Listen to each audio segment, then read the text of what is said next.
د متلونو کیسې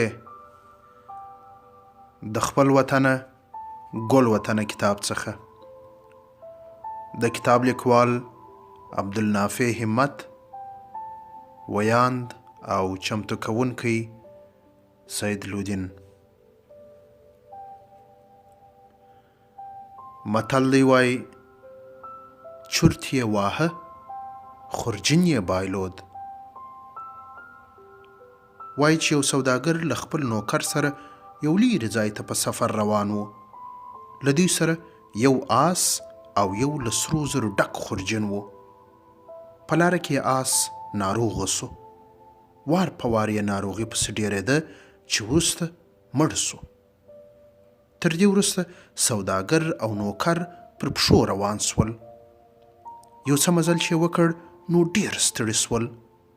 په دشت کې یو ځای واړول چې شپه تېره کړي.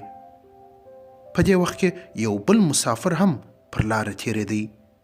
کله چې سوداګر او نوکر ولیدل نو ورته ویې ویل دا سیمه ډېر خطرناک غله لري، پر ځان پام کوئ چې ومو نه شکوي. سوداګر چې دا خبره واورېده نو سخت وارخطا سو. نوکر ورته ویل چې باداره ته غم مه کوه، بېغمه بیده سه، زه به پیره کوم. سوداګر هم ورسره ومنل او بیده سو. یوه سترګه خوب چې یې وکړ نو بیرته راویښ سو. کله چې نوکر ولید چې ویښ دی نو زړه یې پوړه سو او بیرته بیده سو. شپه ښه پخه وه چې سوداګر بیا سترګې رانوڼې کړې. ګوري چې نوکر ویښ دی خو په درنو سوچونو کې ډوب دی. سوداګر وویل واه هلکه څه چورت وهې؟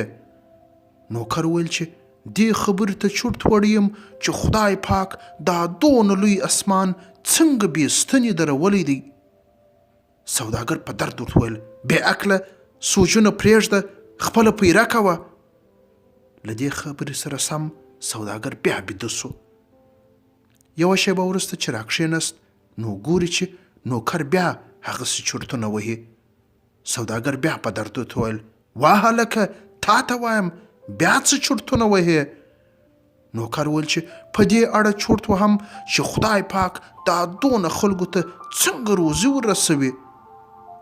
سوداګر په درد ورته وویل وا د خدای اسکیرلې، ما نه درته ویل چې خپله پیره کوه؟ له دې سره سم سوداګر بیا پرېوت او دا وار ښه په درنو بیده سو. سپېدې لا نه وې چاودلې چې سوداګر راویښ سو. ګوري چې نوکر بیا هم په چورتونو کې ډوب دی. بیا په درد ورته وویل ای بدبخته بیا څه چورتونه وهې؟ نوکر وویل خورجین غلو وړی دی، بله یې لا دا چې زما او ستا چپلۍ یې هم وړي دي. اوس دې خبرې ته چورت وړی یم چې له دې ځایه به په لوڅو پښو څنګه ځو. سوداګر چې د خورجین د غلا کېدو خبره واورېده نو چیغې او نارې یې جوړې کړې، خو هېڅ یې له لاسه نه کېده. هغه و چې تش لاس کور ته راغی. ټوله شتمني یې د سرو زرو خورجین و چې غلو یووړ. یو څه پیسې چې یې په کور کې درلودې هغه هم یو څه وخت وروسته خلاصه سوې. اوس نو سوداګر نه و، داسې غریب و چې د اولاد ډوډۍ به یې نه سوی پیدا کولی. کله چې به چا پوښتنه ځینې وکړه چې ته خو یو وخت ډېر شتمن سړی وې، څنګه داسې غریب سوې؟ ده به یو سوړ اسویلی وکش او ورته وبې ویل هی هی زه د خپل نوکر له لاسه بدمرغه سوم، دی دې خدای خوار کړې. چورت یې واهه، خورجین یې بايلود. یادونه: دا متل په کندهار کې ویل کیږي. کله چې یو څوک د کار وخت په چورت وهلو او خیال پلونو تیروي او په دې ډول د کار وخت ځینې تیر سي او یا له دې عمله تاوان ورسیږي نو خلک دا متل وایي. د کتاب لیکوال وایي چې دا کیسه مې په کوچنیوالي کې د کندهار ولایت ارغنداو ولسوالۍ د ناګان د کلي د عبدالکریم نومې بزګر څخه اورېدلې ده. څه ښه یې ویلي دي چورت یې واهه، خورجین یې بايلود.